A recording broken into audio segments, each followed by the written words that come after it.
Judas, tránsfuga, traidor, son algunos de los adjetivos que he contado hoy en la larga sesión del Pleno del Congreso, dirigidos a su actual presidente, Daniel Salaverry. Muchos dicen que no saliente, la propia Rosa Bartra dijo que los Judas se ahorcan solos, muy bíblica la congresista Bartra, pero evidentemente hay un trasfondo de esta última semana acelera, ¿no?, frente a lo que será la elección por la mesa directiva, que el propio Salaverry ha confirmado será el jueves 25, ¿no?, respetando el tema de los feriados, la inauguración de los Panamericanos.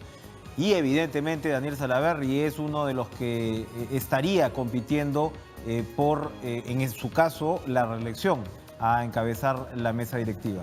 Esto al fujimorismo no le gusta y no sabemos si le gusta tampoco la reforma política, que por supuesto también entra a su semana crucial. Recordemos que el compromiso salido de la cuestión de confianza que se le otorgó al gabinete de Salvador del Solar fue completar la reforma tal como la había presentado el Ejecutivo o priorizado el Ejecutivo en un número de proyectos de ley, a más tardar para el cierre ampliado de esta legislatura, que precisamente se cumple el viernes. ¿Cómo estamos frente a ese tema? Y que sin duda hay muchas señales o salidas, mejor dicho, de interpretación, porque hay quienes señalan que si no se cumple con la esencia de los proyectos de ley presentados por el Ejecutivo, incluso podría darse, o el gobierno encabezado por Martín Vizcarra aprovecharía, ¿no?, la potestad de cerrar constitucionalmente el Congreso al considerar pues que efectivamente no se le dio la cuestión de confianza. ¿Estamos avanzando? ¿No estamos avanzando? Vamos a conversar, por supuesto, con Fernando Tuesta, como sabemos, expresidente de la comisión que presentó las reformas, un número de reformas que de ahí fueron priorizadas por el Ejecutivo, y aquí estamos en este punto. Fernando, gracias por estar con nosotros. Gracias por la invitación, Enrique. ¿Cómo vamos? ¿Cómo vamos hasta ahora? Tu evaluación hasta el momento de lo que ha sido la discusión y las votaciones en el Congreso sobre la reforma. Sobre la discusión, yo creo que áspera, una discusión que no tuvo la calidad esperada, pero finalmente se evacuaron 6 dictámenes que se tienen que aprobar ya en esta semana. Hay algunos dictámenes que se aproximan, digamos, mucho a las propuestas. El que se ha aprobado, por ejemplo, el de inscripción y cancelación, es un dictamen que se ha tomado de un 90%. Lo esencial está allí. Ahora, lo esencial depende, pues, lo esencial distinto para nosotros que lo es para el gobierno. Exacto. En ese sentido, creo que para el gobierno y para nosotros eso se ha respetado. Lo segundo es el tema referido al financiamiento. Allí, por ejemplo, el texto lo que hace es desarrollar la figura de una sanción penal por financiamiento ilegal, pero el proyecto en realidad abarcaba muchos otros aspectos que se han dejado de lado. Pero ¿eso es porque el gobierno lo dejó de lado o porque el Congreso finalmente lo dejó de lado? Porque lo que hizo el Congreso es concentrarse en aquello que el gobierno decía que era lo esencial. Entiendo que el gobierno, quizá el Ejecutivo, no lo sé, quiso colocar el proyecto de ley para que se discute en su conjunto, señalando que lo esencial era la parte esta que aquí se han pegado a la letra, se han pegado a la letra en ese caso en el Congreso. Se está perdiendo una gran oportunidad, pero bueno, si se dice, si se respeta o no, claramente se respeta allí, pero digo, se pierde una gran oportunidad, ¿no? Se ha concentrado y se ha concentrado sobre ese punto, se ha dejado de lado tema de transparencia, control, naturaleza misma de lo que es el financiamiento público, rendición de cuentas, en fin, una serie de otros artículos. Pero digamos, si el gobierno dice que eso era lo esencial, pues se cumple, ¿no? Luego viene el tema de democracia interna. Ahí es donde comenzamos. Ahí hay un tema, pero previo, me lo olvidaba, es la modificación constitucional en relación al limitar las candidaturas de aquellos que han tenido una sentencia en primera instancia sobre delito doloso de más de 4 años. Allí fueron más allá incluso y en realidad, ampliaron la propuesta. Le han agregado un párrafo. Sí. O sea, mantienen lo que dirían la esencia, pero le han agregado un párrafo. Referido a que tampoco podrían ser funcionarios de confianza. De confianza. Que no tiene nada que ver una cosa con otra. Porque estamos hablando de cargos de elección popular. Claro. Es algo así como, no quiero quedarme sin la última palabra, Claro, o el último quiero ser más rabillo, papista que el Papa. último párrafo, Ajá. ya. Digamos, se cumpliría, Ya. entiendo yo, ¿no? Que el Ejecutivo no va a decir nada. Luego viene ya los referidos a, uno, a la inmunidad parlamentaria, que eso sí es totalmente distinto, porque la idea central era que un organismo externo se encargue de levantar la inmunidad parlamentaria, Que era la Suprema en este caso. que la Una sala Corte de la Suprema, algunos hablaban incluso hasta del Tribunal Constitucional, pero no fue ni uno ni otro, sino mantenerlo en el Congreso, señalando que deben haber modificaciones al reglamento para respetar determinados plazos. En realidad, Enrique, si uno ve la norma sobre qué cosa cubre la inmunidad parlamentaria en general, tú ves la norma en el papel, todo está bien. El problema no es ese.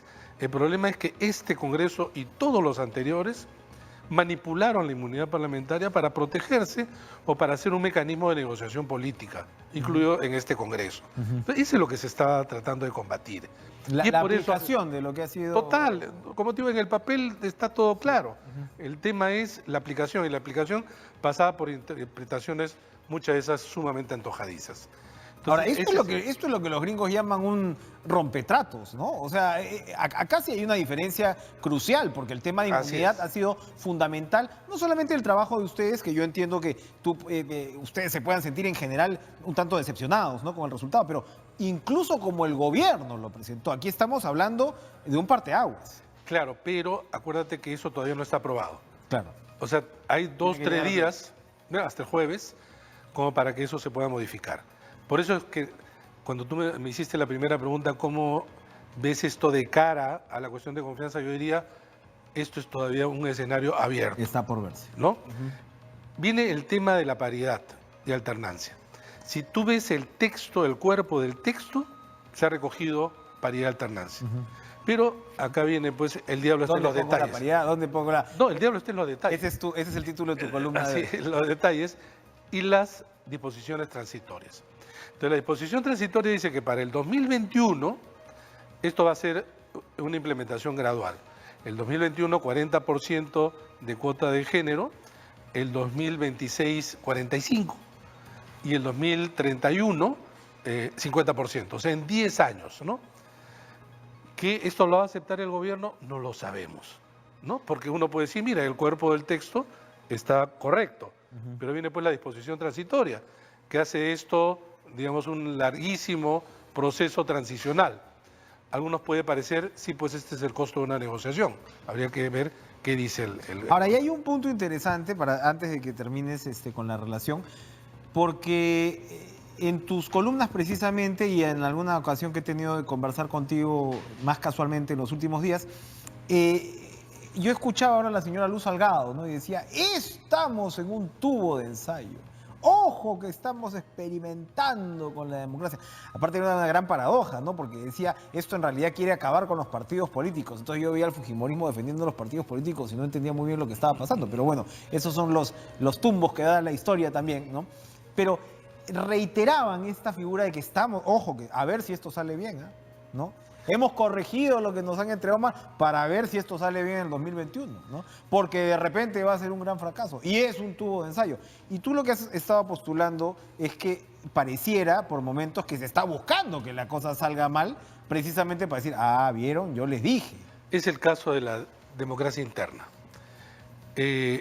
Luego de tanta discusión, dijeron de todo, lo han aceptado en el cuerpo de texto. Es decir, elecciones internas, abiertas, obligatorias, simultáneas, organizadas por la OMPE, con voto preferencial interno y resultados vinculantes. Eso está en el texto. Pero nuevamente, la segunda disposición transitoria dice que para el 2021, en realidad hay que hacer una elección previa a esta que llaman primarias, en donde el partido decide según sus normas y decisiones cómo se elige. Y entonces constituyen ya las listas. Y a estas primarias no iríamos a seleccionar nosotros quién es el candidato presidencial del partido, digamos, como que simpatizamos, sino ya hay un candidato. Entonces nosotros iríamos a ratificar eso si queremos en el caso de ese partido. Pero eso es para los partidos inscritos hasta el momento en que se dé la norma. los nuevos que se inscribirían, digamos, Ellos sí entrarían, esos sí entran ahí. ¿no? Lo cual Es un doble estándar. es un doble estándar, es una confusión enorme. Tú te imaginas a la OMP tratar de explicar a los millones de electores cómo debe de votar y el nivel de implicancia que en cualquiera de los grupos puede ocasionar en su representación. Esto lo que va a hacer además es una gran frustración, porque tú vas a seleccionar y resulta que ya está todo ¿Cuál es la seleccionado. motivación de esa suerte de procrastinación política? Es decir, de decir, bueno, pateemos esto un poquito más, ¿no? O sea, ganemos un poco de tiempo. ¿Para qué? Mira, ¿Para qué finalmente? No, pero además cuando se hacen las cosas a medias, como es este caso, el resultado puede ser realmente nefasto, porque el elector se va a ver obligado y no va a poder seleccionar, se va a ver frustrado. Dice, esto no me sirve, yo no quiero esto. Este sistema no funciona. Esto no funciona. Van a venir las críticas y ahí van a decir, ya ven, la gente no quiere, esto está mal hecho, esto fue hecho por los notables, Los entonces notables hay que no sabían eliminar. de participación Así es. política, Y de entonces escritorio. hay que eliminarlo. Mira, si se trataba de eso, yo señalaba en un momento, entonces hay que sincerarlo. Decir que no se hace pues el 2021, sino el 2022 o 26 o lo que fuera. Pero hacerlo de la forma que Mejor se que la quiere, disposición transitoria es que- patearlo todo para adelante, A mí no- en medio de lo que hay. Sin embargo, acuérdate que en la propuesta de proyecto de reforma en general, que el paquete, nosotros le colocamos incluso un título, hacia una democracia del Bicentenario. Es Esa decir, era la idea, arrancar, pues. la Esa idea era la central era arrancar el 2021 con nuevas reglas. Era para el bicentenario, congresistas, Claro. no para el bicentenario de la batalla de Ayacucho. Se Y han más, confundido, y o más. más allá, ¿no? Eso es. Ahora, es se ha hablado mucho, Fernando, del ejemplo argentino el día de hoy, ¿no? Las famosas elecciones PASO, que se supone, creo que son las únicas, obligatorias, abiertas, en fin, todo el paquete, Ujú. ¿no? Simultáneas, ¿no? Primarias Entonces se dice mucho, conversaba con algún notable argentino también en estos días que decía que claro, al final también lo que está pasando allá es que los partidos van con su lista única. Entonces no hay competencia interna, o sea, como que se hacen la componenda y claro, el peronismo ya se va partiendo en 3 o 4 y qué sé yo.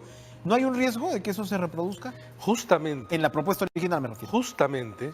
Me bueno, piden un corte. Sí, sí, sí. Me lo respondes, Por me supuesto, lo respondes por luego de la pausa. Vamos a regresar con las elecciones PASO, las inspiraciones y qué va a pasar con las elecciones en el Perú. No se vayan.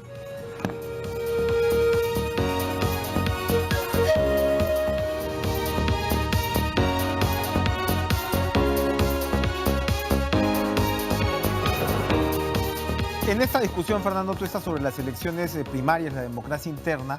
Se ha hablado mucho hoy, pues, del tema de Argentina. Y sin duda, antes de que se vote, ¿no? Al final van a ventilarse o se deberían ventilar estas experiencias, ¿no? Para saber realmente cuáles son las referencias internacionales de lo que se está proponiendo. Entonces se ha hablado de que las elecciones argentinas han fracasado, que quieren salir. Gino Costa decía, no, solamente hay un proyecto de ley, acá se está tergiversando la discusión. Tú vas para las elecciones ahora argentinas y has estado también en las elecciones uruguayas, que están cerca, no son obligatorias, pero están cerca. Son los primeros, además. ¿Qué nos puedes decir sobre estos modelos, los referentes y las críticas a esta modalidad de elecciones que se está proponiendo? Bueno, es una modalidad además que se está extendiendo, en algunos otros países se está discutiendo, los partidos tal como están ahora no dan más, y en nuestro país con mayor razón todavía. En el caso de Uruguay fueron los primeros, ellos son del año 96, la norma se aplica del año 99, tienen 20 años, y allí para Son ellos es abiertas y simultáneas. no es obligatorio. Pero Ahora, pero tienes una tradición, allá todavía sobreviven pues los colorados y blanco y colorado el Frente son del siglo XIX. Ajá. Y el Frente Amplio es el más joven, tiene 50 años. Ya, claro. Ahí 50 años y tiene 3 gobiernos. Entonces, el nivel de militancia y simpatía de los partidos es alto. Allá no odian a los partidos como acá en el Perú. Y entonces tú tienes una tasa de participación, no siendo obligatorias, interesante, 47% la primera vez, aun cuando ha ido bajando. Ya les estaba preocupando. Si la tendencia es a la baja, en un momento no van a tener que tomar una medida. que podría ser el voto obligatorio. Sí, podría ser el voto obligatorio, ¿no? Pero eso todavía está por verse. En todo caso, allí solamente se elige presidente de la República y no candidatos al Parlamento. Ok. ¿Ya? y es una modalidad interesante, pero estamos hablando de un país de menos de 3 millones de electores, o sea, la octava parte de Perú. Al otro lado del Río de la Plata está Argentina. Todo lo contrario. Ahí es primarias, por eso se llaman pasos, primarias, abiertas, simultáneas, obligatorias. ¿Qué cosas no vamos a copiar o no vamos a tomar del modelo argentino? No vamos a tomar la parte concerniente al tipo de candidatura interna que compiten. ¿A qué me refiero? Tú tienes un partido X, digamos, imaginamos una fracción del peronismo. Entonces se inscriben listas. Imagínate que hay una circunscripción de 5. Cada uno, hay 3 listas de 5. La lista A, B y C. Entonces hay unos que votarán por la A, por la B o la C.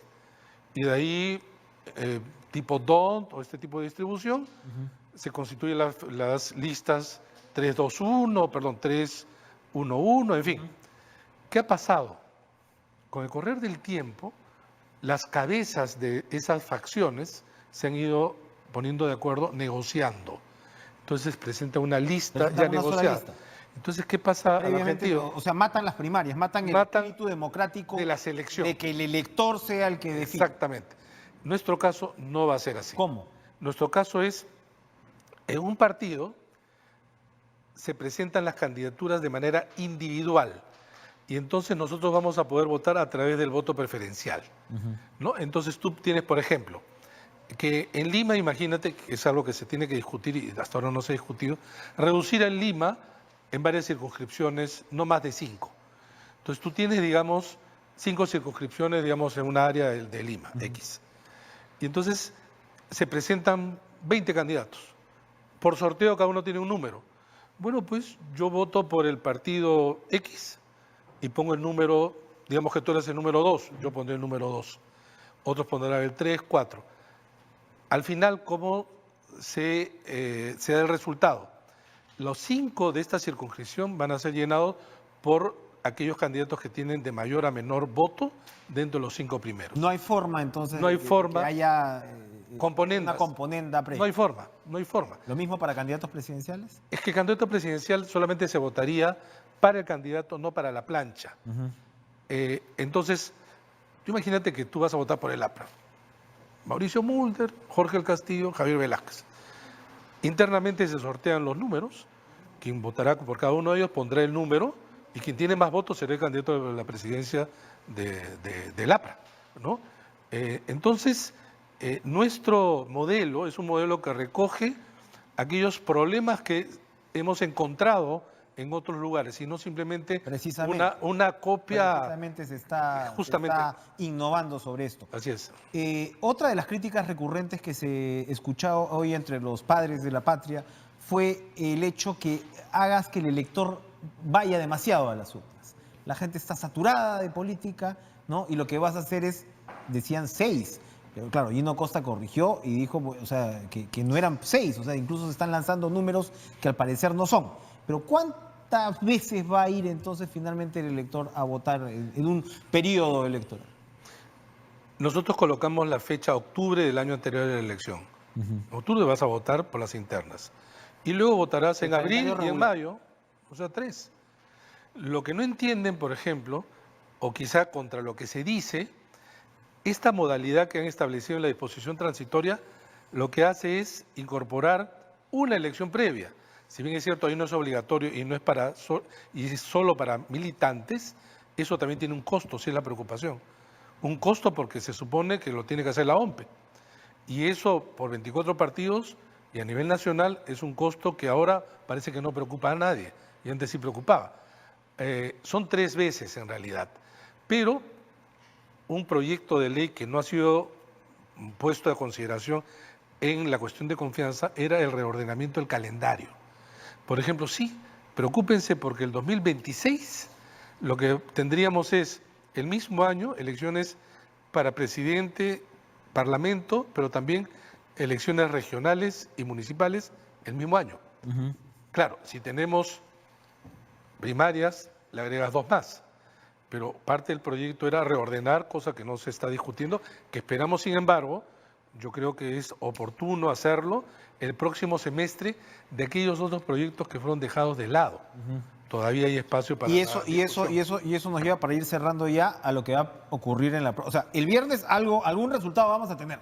Jueves. ¿No? El jueves algún resultado vamos a tener y el gobierno evaluará, no me refiero solo a la mesa directiva, sino al cerrar este tema pues, de la reforma amarrada a la cuestión de confianza. Y luego va a venir sin duda una tarea por delante para la próxima legislatura. ¿Daniel Salaverry se ha comprometido con la reforma? Porque evidentemente el fujimorismo está buscando un candidato distinto. Dicen que podría ser Pedro Lechea, ¿no? Es lo que se dice, ¿no? ¿No? Dicen que podría ser Pedro Lechea, pero digamos, ese acento, ese énfasis que traería el fujimorismo en ese caso, ¿enterraría el resto de la reforma que queda pendiente? ¿Cómo lo observas? Mira, se habla solamente de 6.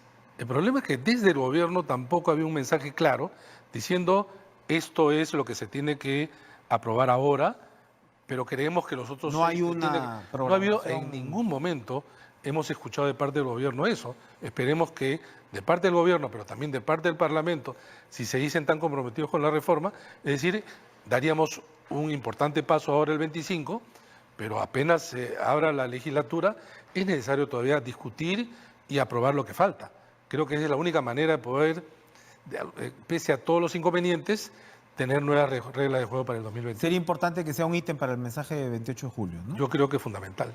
Y vamos a ver cómo finalmente el gobierno interpreta pues este resultado final que vaya a entregar el Parlamento. Ojalá que salgamos bien librados. Gracias, Fernando. No, gracias a ti, Enrique, por la invitación. Por acompañarnos. Vamos a ir a una pausa, regresamos con lo último.